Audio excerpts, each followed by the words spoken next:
Eu sou Vitor Ataíde Silva, estou presidente da Comissão de Direito Minerário da OAB Seccional do Espírito Santo e hoje viemos aqui em mais um episódio do Conversa Jurídica, o nosso podcast que vai ao ar também no canal de YouTube da OAB do Espírito Santo.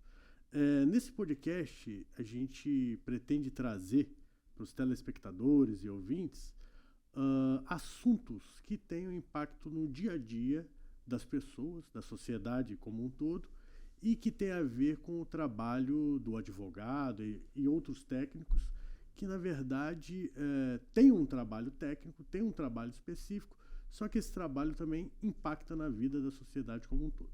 E hoje o assunto que a gente traz, ele é relevante para a nossa sociedade porque ele perpassa por diversas camadas da nossa vida.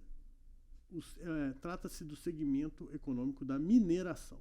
A mineração está na nossa vida desde o momento que a gente acorda e, eventualmente, desliga o despertador que está no nosso celular, pois a tela do nosso celular é formada de elementos minerais, né? Depois você vai escovar seu dente, bota ali a pasta de dente, ali tem elementos minerais. Se sua bancada for de mármore, então nem se fala. Depois que você entra num veículo para ir até o seu trabalho, a tinta automotiva, o pneu, ali tem mineração. Então a mineração, ela está no nosso cotidiano, né? A gente não vê, às vezes. Depois que você começa a trabalhar com mineração, você passa a enxergar a mineração em tudo como de fato está.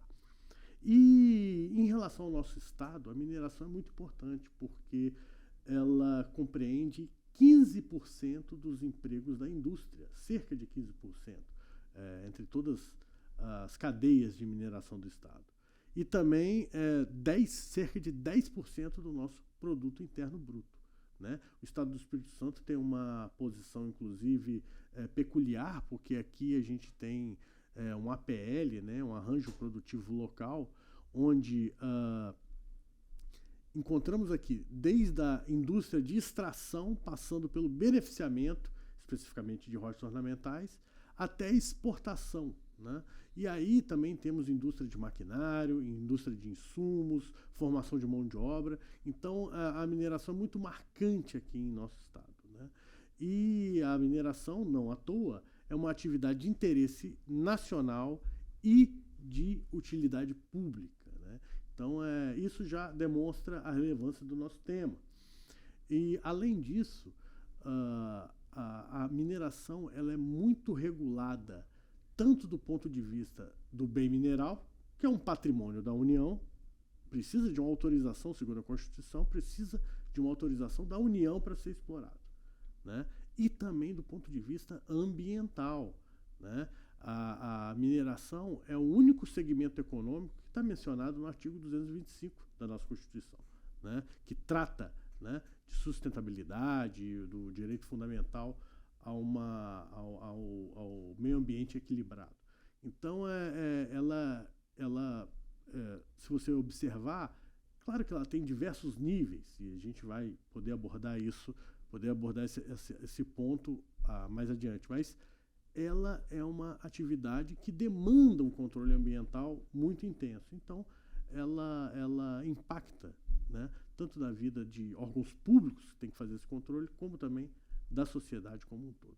Então, para fazer esse bate-papo aqui, eu convidei a engenheira ambiental Lara Folha e a engenheira florestal e advogada Bárbara Carneiro. Então, eu queria começar o nosso episódio de hoje pedindo para os profissionais explicarem a diferença. Qual é a diferença entre engenheiro florestal, o profissional da engenharia florestal, e o profissional da engenharia ambiental? Lara, você pode começar? Sim. Primeiro eu queria agradecer o convite, né, da OAB. É um prazer estar aqui, né, falar do setor, né, um prazer representar as mulheres do setor. Acho que a diferença maior é em questão da amplitude, né, de mercado, de trabalho, né. A engenharia florestal é bem específica do setor de florestas, né. Alguns projetos são específicos do técnico de engenharia florestal. E o meio ambiente, a gente fala que a gente atua como um todo, né? Mesmo que de maneira superficial, mas a gente coordena e faz gestão de todas as áreas que envolvam o meio ambiente. A água, a floresta, né? E outras A particularidades. fauna não, né? A gente também trata, né? Faz a gestão, mas também são outros profissionais específicos da área que tratam biólogo, essas outras pessoas. E acredito que o meio ambiente é tudo, mas tudo de maneira superficial. Então, a gente costuma fazer a gestão, né, de todas as áreas que envolvam o meio ambiente. Aí, acho que a Bárbara pode falar mais da área dela em específico, né? Obrigada pelo convite. Pois é, eu como engenheira florestal, dizemos que cuidamos das florestas, né? Tanto da floresta de forma nativa, muito usada de onde eu vim, que eu sou do Pará, então lá se tem muita floresta nativa, Amazônia, e floresta plantada, que aqui tem muito também, pela Aracruz, celulose, acho que outro nome, é o Suzano agora. Então, nós fazemos o manejo e utilizamos essa floresta da melhor forma possível, ou reflorestamos, ou cuidamos e manejamos da floresta em pé, que ele já tem, tentando retirar da melhor forma possível a madeira, né, e atuar nesse segmento. E, como Lara falou, a ambiental seria mais uma forma mais abrangente, né, de atuação e de gestão. Compreendi. A engenharia florestal, ela cuida das técnicas relativas à floresta, às árvores, à vegetação. Toda a cadeia, né? De pisos, laminados, toda essa parte de cadeia que você obtém da floresta, né? Com madeira e tudo mais, você vai cuidar em relação a isso. Também brincamos até no CREA, que o engenheiro florestal é o único profissional até então que tem a propriedade de dar o plano de manejo, assinar um plano de manejo. Né? O resto, os outros profissionais da engenharia, que pertencem à classe do Conselho Regional de Engenharia, podem assinar outras coisas, outro licenciamento e tudo mais, mas o engenheiro florestal está específico para assinar o plano de manejo de uma floresta, a nativa ou plantada. O plano de manejo, ele é um estudo que prescreve como que vai ser tratado aquele determinado bem ambiental ali, aquela floresta. Aquele fragmento florestal. Aí vai ser como que você vai gerir aquilo através de um plano de manejo. Certo. E a engenharia ambiental vai dar conta superficialmente disso, mas também do meio hídrico. Né? O que acontece é que os projetos de meio ambiente, né, eles são em várias linhas, né? Qual o impacto do empreendimento? Ele vai na linha da fauna, da flora, da água. Então, o engenheiro ambiental ele pega toda a técnica, toda a mitigação de impactos no geral, mas a depender do empreendimento e da atividade, vão ter as particularidades dos estudos específicos para aquela atividade, que vão envolver outros profissionais. Por isso que o engenheiro ambiental é mais a gestão dos projetos em todas as suas linhas, né, de frente, nos impactos, e aí os outros profissionais entram, né, nas particularidades, o biólogo, o engenheiro florestal, né, enfim. Engenheiro de Minas, Engenheiro de Minas, exatamente. Bem, estamos aqui com duas senhoras, duas mães, né, e a mulher, né, na mineração, que é um ambiente de maquinário pesado, de visita a campo, né? A mineração é caracterizada pela rigidez locacional. O que é rigidez locacional? O minério está naquele lugar.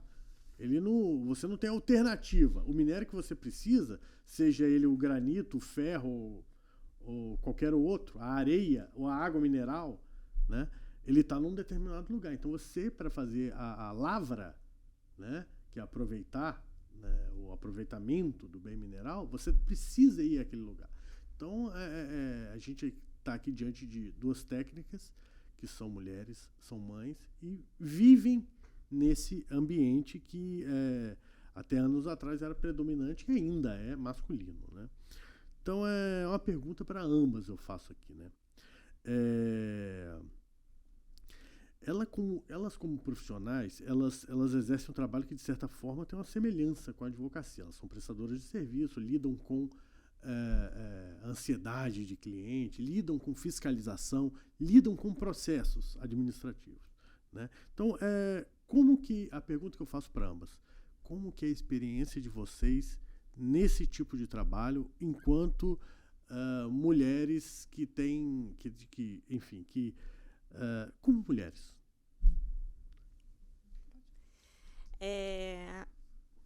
meio jurídico, né, está presente, assim, praticamente todas as fases do licenciamento ambiental.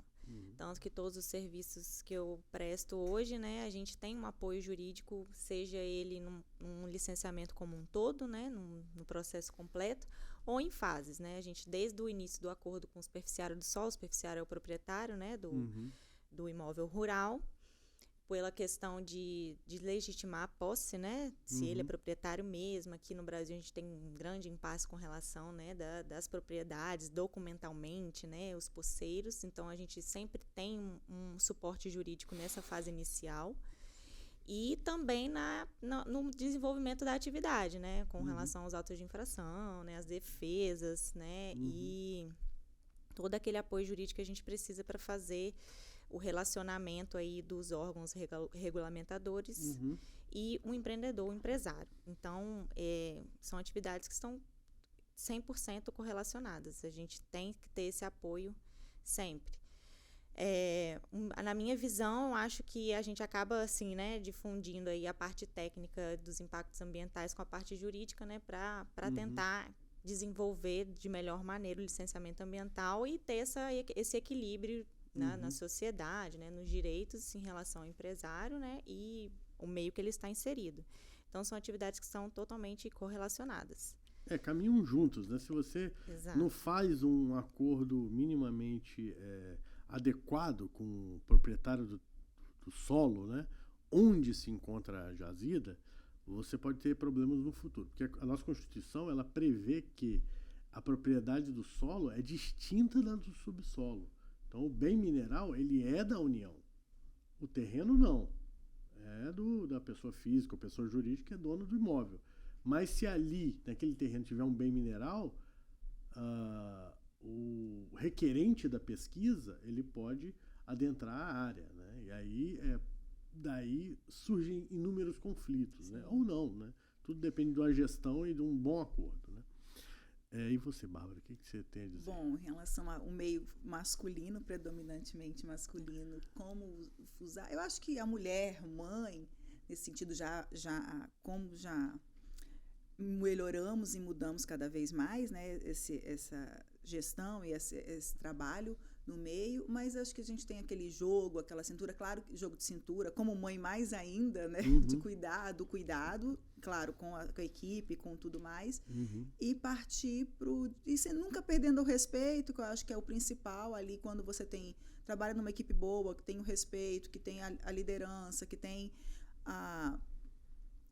o trabalho em si. Então todo mundo se respeita, sabe o seu segmento, sabe o que tem que fazer, tem muito respeito em relação a isso. Eu nunca tive problemas, né? Até se te chegar a ter, tem como também cortar, falar, conversar. E a atuação nesse meio, de fato, da interligação, né, do jurídico com o ambiental é muito forte. A gente tem que trabalhar, eu falo que é o advogado às avessas. E também o advogado está junto nos órgãos ambientais, ir lá e procurar o licenciamento, conversando com as pessoas do órgão, tentando cada vez mais otimizar o processo administrativo. Eu queria só abrir um parênteses aqui, só para deixar claro que para você operar, para você executar a mineração, você, no mínimo, segue 2 processos, né? Um perante a União, perante a Agência Nacional de Mineração, para você ter a concessão de explorar o bem da União, que é o bem mineral, e o de licenciamento ambiental, que pode tramitar em esfera federal, estadual e até municipal. Predominantemente é estadual, né? E nesse contexto, né, como é que, assim, em breves palavras, como que vocês destacariam, assim, como que vocês descreveriam como é que é a rotina de vocês nos estados que vocês trabalham mais? A Lara, eu sei que trabalha mais em Minas, e a Bárbara traz toda uma bagagem lá do Pará, né? Que são os 2 maiores estados de mineração do Brasil, né? O Pará é o que tem a maior movimentação em relação à mineração, recolhimento de CEFEM, etc. CEFEM é uma compensação que você paga à União por explorar o bem dela, né? E logo em seguida vem Minas Gerais. No terceiro lugar oscila, né? Entre às vezes Goiás, Bahia, eles ficam oscilando ali, né? Mas Pará e Minas Gerais são os estados que mais têm mineração, né? Então, Em breves palavras, como é que é trabalhar, como é a experiência de vocês, ou foi a experiência de vocês duas, trabalhando nesses estados? Fazer só um parêntese também, né? A questão da... acho que pela amplitude, né, dos estados, né, Minas e Bahia. Eu trabalho muito em Minas, mas acho que a nível de abrangência municipal, né, de vários municípios atuantes, a Bahia acho que se destaca mais no meu roteiro, assim, né, até o momento onde eu estou trabalhando. Essa questão da mulher nesse setor, pelo menos o que eu venho acompanhando ao longo desses anos que eu tenho trabalhado, a gente melhorou muito, né, nesse aspecto da presença feminina na mineração. Quando eu entrei, era exatamente uma mulher, né? Assim, eu, no caso. Então, hoje em dia você vai numa fiscalização grande, né, de empreendimentos grandes, e você vai ter mais umas 3 mulheres, talvez, sabe? Mas antes, no campo, o campo é árduo da mineração, né? Assim, até pro gênero masculino eu falo que o campo da mineração é um sacrifício. São estradas, né, meio rural, precário, cidade sem infraestrutura. E eu falo que ali é onde tem um pouco de esperança, né, para aquele pequeno município que não tem nenhuma atividade de significativo impacto, né? Seja ele para a sociedade, né, no caso, impacto positivo. É um impacto econômico, né? É um retorno. Mas eu falo que é um campo extremamente árduo. Foi, alguns anos atrás, acho que 100% masculino mesmo. Você não viu uma mulher no campo, né, assim, né, ali fazendo pesquisa mesmo, né, fazendo a viabilidade inicial. Existia grandes preconceitos mesmo, né? A mulher não vai aguentar dirigir, a mulher não dirige tanto tempo, a mulher dirige. A mulher não vai aguentar ficar no campo o dia inteiro, a mulher aguenta. O aspecto mãe deixa a gente um pouco ainda mais restrita, né? Porque a mãe não estar em casa é um ponto bem relevante. A mãe não está em casa, né? Então, assim, ela tem que estar ali, mesmo as informações terem sido mais online, né, nos últimos anos, essa questão de algumas particularidades, você tem que ir a campo, e é um campo bem difícil, é perigoso, são estradas, um meio vulnerável, e a mulher já é vulnerável no ambiente urbano, né, e na zona rural ainda mais.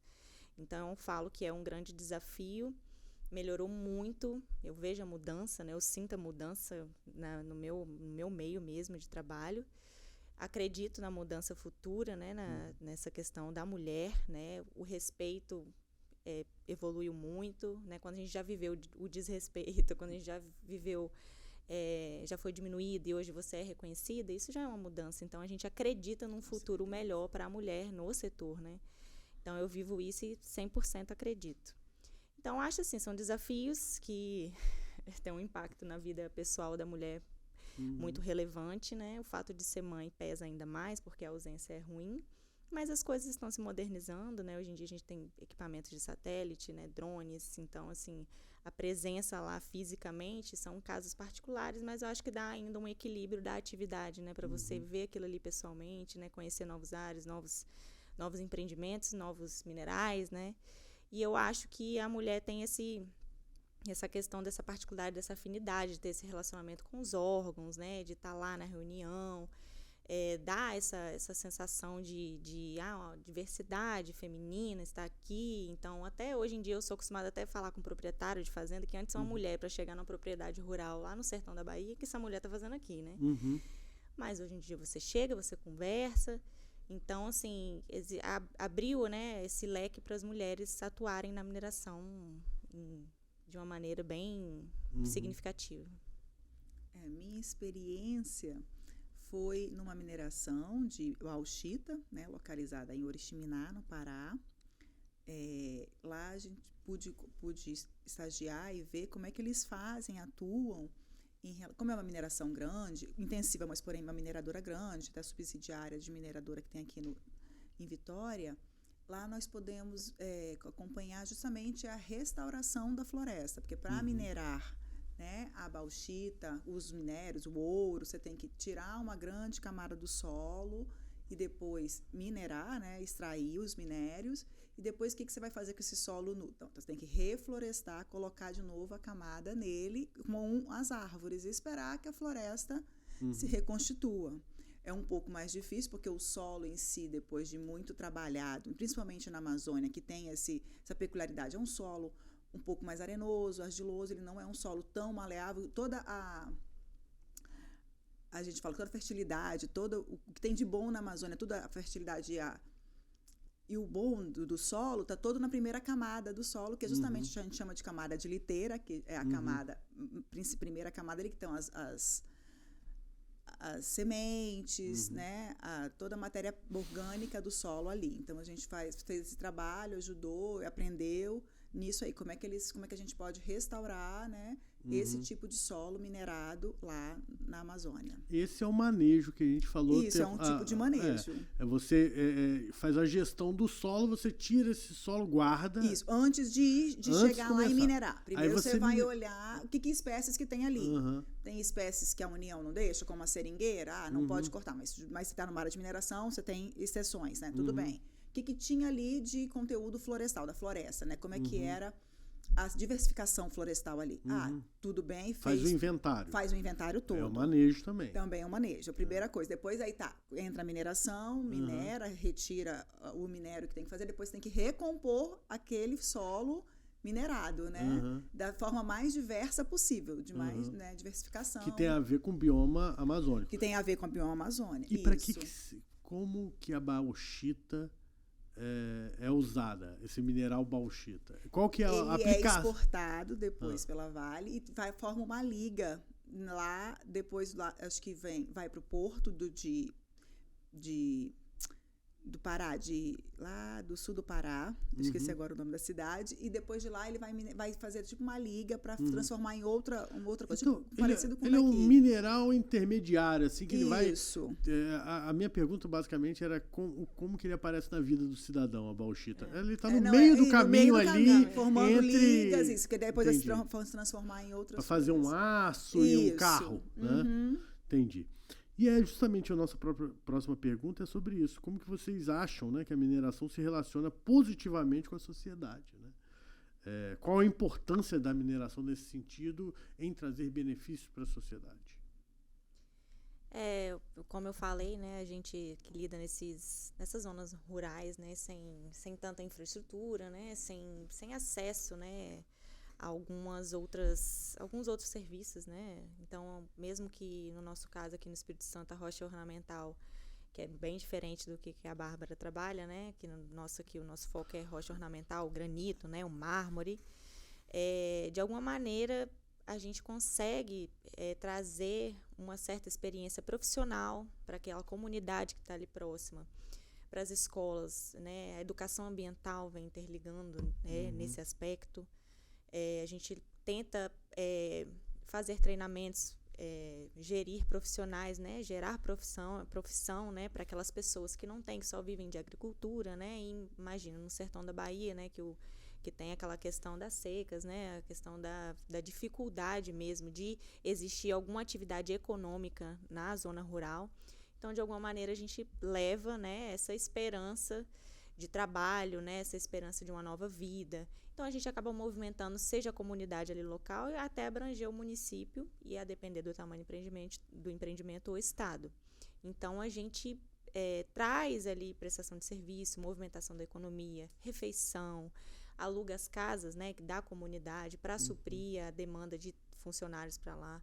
Esses mesmos funcionários que foram treinados, né, evoluíram, tiveram um destaque, podem operar em outras minas, né, outros empreendimentos na mesma função, dali levar sua família, né, dali levar seu filho para estudar em outro lugar. Então, assim, eu acho que a mineração, de alguma maneira, chega a esses pontos mais longes, né, que talvez que a gente opera em lugares assim que você não acredita, né, que ali tem algum mineral, mas são lugares ricos, né, de recurso natural. E a gente leva a sociedade ali, de alguma maneira, conhecimento, educação ambiental, outras visões, né? Alternativa também de vida, né? Exato, porque se era só uma atividade micro ali, agropastoril, né? Acaba tendo uma outra alternativa. Exato. E tendo outra alternativa, tem acesso à renda, salário, o dinheiro roda naquele município. A Cefem, né? ela é repartida, né, entre entes federativos e o município diretamente afetado pela mineração é o que recebe a maior parte. Então, realmente, daí a utilidade pública da mineração. Né? Então, tem essa característica. Como você bem até lembrou no início, né, ela está presente em tudo, a mineração, desde a hora que a gente acorda com um celular, computadores, né, cosméticos, estradas, e como ela também citou, a Lara, hoje em dia, mais ainda, cada vez mais, com a parte ambiental no Brasil cada vez maior, a mineração tem que dar esse feedback para onde ela está, de onde ela explora, ali tem que explorar, mas tem que entregar um pouco de educação, tem que entregar uma economia mais sustentável, né? Você tem que pensar em tudo isso, principalmente a mineração maior, né, de grande impacto, ela tem que pensar em toda uma cadeia, como é que ela vai fazer, que não pode só chegar ali hoje em dia e minerar, tem que atuar junto com a comunidade, para transformar a vida daquela comunidade cada vez melhor, deixar melhor a vida. Perfeito. Então vocês estão vendo aí a importância e a abrangência do assunto mineração na vida de todos, né? Eu vou aqui para a pergunta 5, né?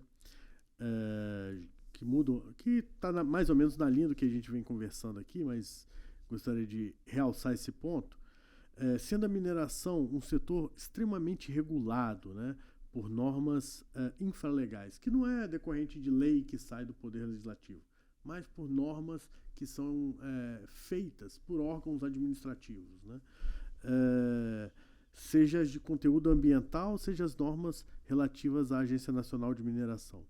Como que vocês buscam estar sempre atualizadas, né, e acompanhar as mudanças normativas nesse cenário? Porque é mais fácil sair uma norma administrativa do que sair uma lei andar no Congresso Nacional, né? Então, tem uma profusão de normas administrativas. Não queria entrar muito na parte, vamos dizer assim, administrativa da coisa, mas só até para a gente está dialogando aqui com possíveis mulheres que, de repente, querem entrar nesse tipo de mercado, seja como advogado, seja como engenheira, seja como outras áreas, né? Outras profissões. Como é que é a rotina de vocês de ficarem por dentro da normatização do setor? No meu caso, alguns estados que eu atuo assim, né, em foco, né, a gente sempre tem um relacionamento direto mesmo com o órgão, né, até pelos casos e os empreendimentos que a gente licencia, as fases do processo, então o relacionamento direto com esses estados existe, né? Então, conversa, isso aqui saiu uma portaria nova, né? Então, isso aqui não vai poder mais ser assim. Então, acaba que nosso dia a dia, na corriqueira aí, que a gente tem que ir pegando os serviços, né, os projetos em si, mas chegou o licenciamento, a gente vai fazer um estudo preliminar, vai saber qual foram as atualizações para aquela legislação específica, seja do município ou do estado, né? Existem mesmo alguns estados que são mais restritivos, né, que o ente federal, até porque ele pode, e algumas outras particularidades municipais. Então, isso aí vai depender muito do critério do local que você está atuando. Então, assim, acho que faz parte da próxima pergunta, que pode melhorar, né? São essa questão de como isso é repassado, né, aos empreendedores, porque são vários estados que atuam de maneira diferente, todos seguem a diretriz federal, né? Mas existem particularidades, até por conta dos biomas, né, da diferenciação, da restrição locacional. Mas é exatamente isso. A gente pega o serviço, faz um estudo preliminar, vê quais são as restrições, estudo de caso. Ali a gente se atualiza para um possível próximo serviço que poderá surgir ali, mas que poderá ter surgido alguma outra portaria que vai mudar algum aspecto. Então, essa atualização é no dia a dia mesmo. É muita norma, é muita legislação diferente, pontualmente alguns aspectos, né? Alguns que restringem mais, restringem menos. Mas essa atualização é feita exatamente assim, trabalhando mesmo. Praticamente caso a caso, né? Exato. Porque você pode ter uma restrição, por exemplo, da legislação do plano diretor municipal, né? E aí não tem jeito. Cada local você vai precisar se dedicar especificamente. Aquilo, né? A legislação estadual, que geralmente em mineração, a média e grande mineração é procedida pelo Estado. Né? Só as muito pequenininhas que são, o licenciamento ambiental é feito no município, né? Uma extração de areia, uma extração de argila. Na Bahia, em Tocantins, alguns outros estados, existe a classificação para rocha ornamental como impacto local, né? Então, alguns municípios fazem um consórcio com o estado. A Bahia é bem comum. A maioria dos municípios são emancipados, assim, na questão do licenciamento ambiental. Existe um convênio e aí você licencia diretamente no município para a rocha ornamental, que é o foco do nosso estado, né? Então, para a lavra, extração de rocha ornamental, existe esse consórcio, então vai depender do município. Então, o regime de licenciamento vai para o âmbito municipal mesmo. Em Minas, não. Minas Gerais é 100% no estado, né, para a rocha ornamental. E quando você lida diretamente com o município, que existe essas particularidades mesmo ali, local, que vão seguir pela gestão da prefeitura, né, do plano diretor municipal, e assim sucessivamente. Entendi. Complementando até o que a Lara falou, justamente caso a caso, né? E muito específico, muito com licenciamento. Então, você tem que ficar muito de olho nas portarias de licenciamento liberados pelo Estado, né? Federal também, administrativas. Também gosto de me atualizar vendo algumas palestras dentro da comissão também, da qual faço parte, que é a Comissão de Direito Minerário, que também é uma forma muito legal de se atualizar, do networking, da atualização, do tema, de conversas que temos, né, com os temas. Isso é muito interessante na parte da OAB, de ter as comissões, e você participa de comissões que você tem afinidade de trabalho, então você tem várias atualizações ali, nas conversas e tudo mais. Enfim, precisa estar sempre se atualizando, né? Tem sempre uma norma que é publicada e aquela norma às vezes cai bem para mas para um outro órgão fiscalizador de controle externo não está tão bom assim, às vezes é muito restritivo, então precisa... E aí uma coisa que a gente conversou aqui informalmente antes, né? Especificamente o setor de rochas ornamentais, né? Mármore, granito, etc., ele acaba sendo afetado por impactos gerados por grandes minerações, e ele acaba entrando num mesmo balaio, né, de restrições da grande mineração, embora o rejeito dele seja seco, ele não faça barragens, então jamais poderia acontecer um acidente envolvendo barragens no setor de rochas ornamentais, mas acaba sendo estigmatizado em conjunto com outros setores. E a gente está aqui justamente para levantar esses debates e esclarecer para o público em geral como que cada tipo de mineração funciona, né? E nesse sentido, e a gente tem em trâmite no Congresso Nacional uma lei geral de licenciamento ambiental e também diversas tentativas de mudar o nosso Código de Mineração, que é lá de 1967, né? O Código de Mineração, ele prescreve como que é o rito do procedimento, né, para a obtenção da concessão mineral, autorização da União para explorar o bem mineral. E há também a discussão no Congresso Nacional hoje de uma lei geral de licenciamento ambiental, que poderia uniformizar, né, os ritos, as cadeias, as licenças ambientais para todo o Brasil. Inclusive, existe até uma manifestação forte aí dos órgãos setoriais contra esse projeto de lei, uma vez que ele expressamente exclui a mineração, mais uma vez, a pequena mineração, entrando no mesmo balaio aí, acabando sendo afetado por um impacto que ela não gera. A mineração está sendo excluída desse procedimento, dessa lei geral de licenciamento ambiental. Então, o que a gente poderia ter de uniformidade de regulação através de uma lei geral federal, a mineração pode estar ficando de fora disso. Então, dentro desse cenário de perspectivas legislativas, o que vocês acham que pode melhorar nesse ambiente regulatório? Eu, atuando na Bahia, né, que é esse estado que iniciou, acho que a Bahia foi bem como é que fala? Vou cortar arrojada. Não, inicial, né? Tipo, ela foi a primeira pioneira, isso. Voltar. Eu trabalhando no estado da Bahia, né? um estado que foi pioneiro na questão do processo online, né?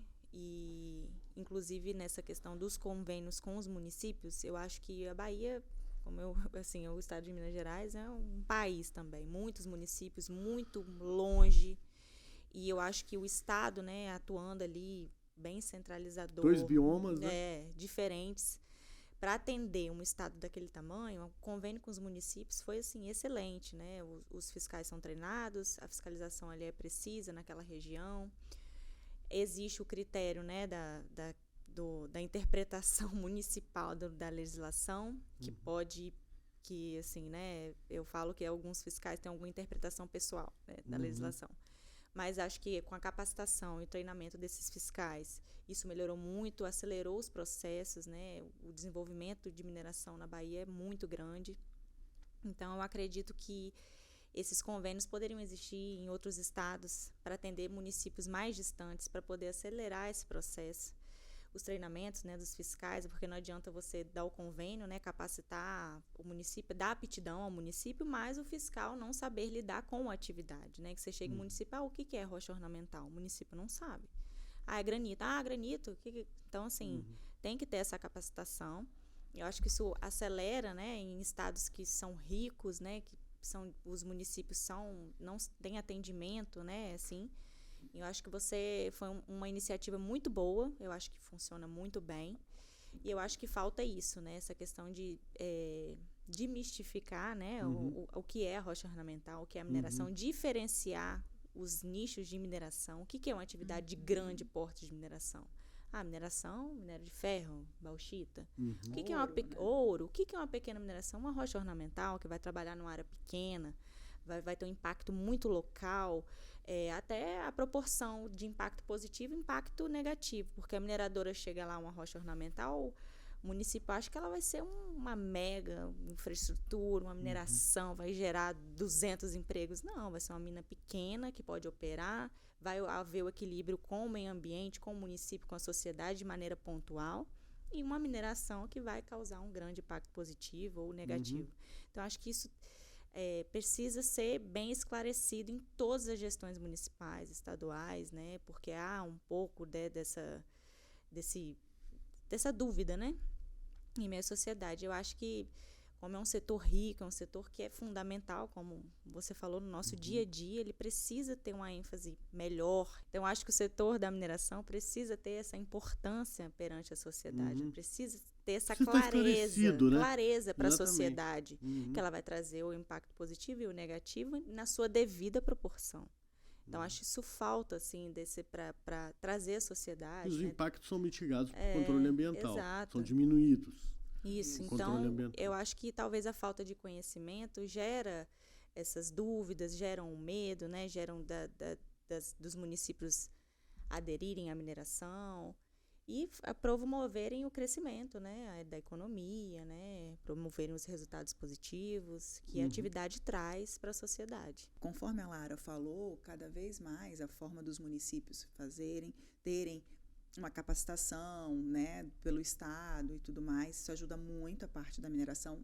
E também, e acho que agora também uma coisa fundamental que aconteceu foi justamente ser criada a Agência Nacional de Mineração, transformada numa autarquia, que, pelo que eu estou vendo, cada vez mais tá recebendo propostas, né, e deixando cada vez mais, querendo ter a mineração como uma coisa mais palatável, né, para cada pessoa, para todo mundo saber o que é, o que está faltando, o que não é. Tem a página lá, mas agora vai estar com uma nova roupagem, ter mais abrangência sobre a mineração de uma forma geral. O nosso setor é regulado, né, do ponto de vista do direito regulatório da Agência Nacional de Mineração.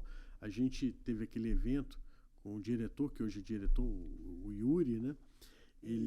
O doutor Yuri, e ele falou que, diferente de outros setores regulados, a mineração ela demanda mais mineração, há um déficit de normas, né, para poder regular de forma adequada e dar mais segurança jurídica ao setor. Né?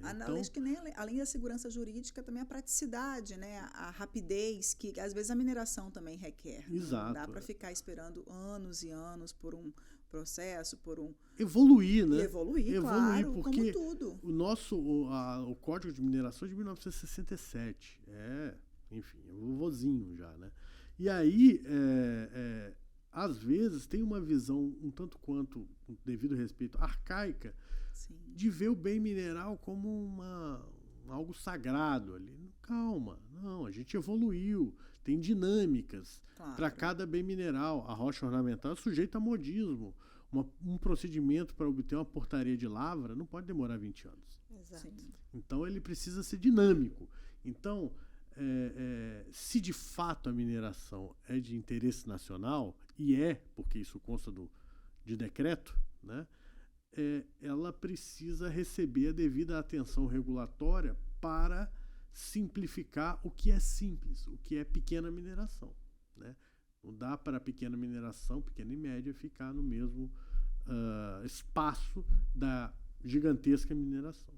Então, fica esse recado final aqui. Eu gostaria de agradecer a participação da Lara, a participação da Bárbara, que trouxe a experiência delas, né, com o setor da mineração. Também todo mundo que nos assistiu, né, no canal da OAB Espírito Santo no YouTube. E caso tenha interesse de acompanhar outros episódios do nosso podcast Conversa Jurídica, acesse o Instagram oficial da OAB Espírito Santo, @OAB Espírito Santo, tudo junto, e lá vocês vão ver episódios de outros temas relacionados a algo semelhante do que a gente tratou aqui, mas direito societário, direito de família, direito ambiental, direito regulatório, enfim, e como que eles conversam com a sociedade. Hoje a gente tratou de direito minerário, da rotina, do segmento econômico da mineração. Então, eu agradeço a atenção de todos e vou deixar aqui as nossas convidadas deixar uma mensagem final aqui para vocês. Agradecer, né, a oportunidade, agradecer pela questão de ter trazido nós mulheres, né, para poder... Ai, meu Deus, bati no microfone. Tranquilo. Agradecer, né, o convite, né, de nós mulheres, né, para representar, né, uma atividade que é tão importante no nosso estado, né, aqui o meu esclarecimento sobre a atividade, né, sobre a minha profissão, né, ao longo dessa jornada, né, e o fato do gênero feminino, né, estar presente num ambiente 100% masculino. E é um orgulho, né, pra gente, né, conseguir hoje em dia colocar a figura feminina numa atividade de tão grande importância assim para o Estado e para o Brasil como um todo. Obrigada. Também quero agradecer ao convite, tá, Dr. Vitor, e quero dizer, conforme Lara também disse, é muito gratificante estar aqui como mulher, como engenheira, mostrando um pouco da profissão, do quanto se conecta com tudo que o direito conecta com tudo, né? O direito minerário se conecta com outras profissões, está tudo interconectado. E hoje em dia a gente tem que saber, cada vez mais o ser humano tem que ser transversal, né? Transversalidade, ter a pluralidade das coisas. E é muito legal esse papo, essa conversa, mostrando que tudo pode... que a mulher, que os engenheiros atuam também na área, ligados com os advogados, na projetos de licenciamento, e todas as atividades, tem que ter todas as atividades para a mineração andar cada vez mais célere. Obrigada. Eu que agradeço a vocês, a presença, a generosidade de vocês, e mais uma vez eu convido a todos a seguirem a OAB no Instagram, novamente, @OAB Espírito Santo, tudo junto.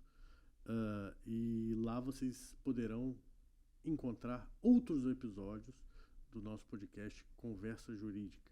Obrigado pela atenção de todos e até uma próxima.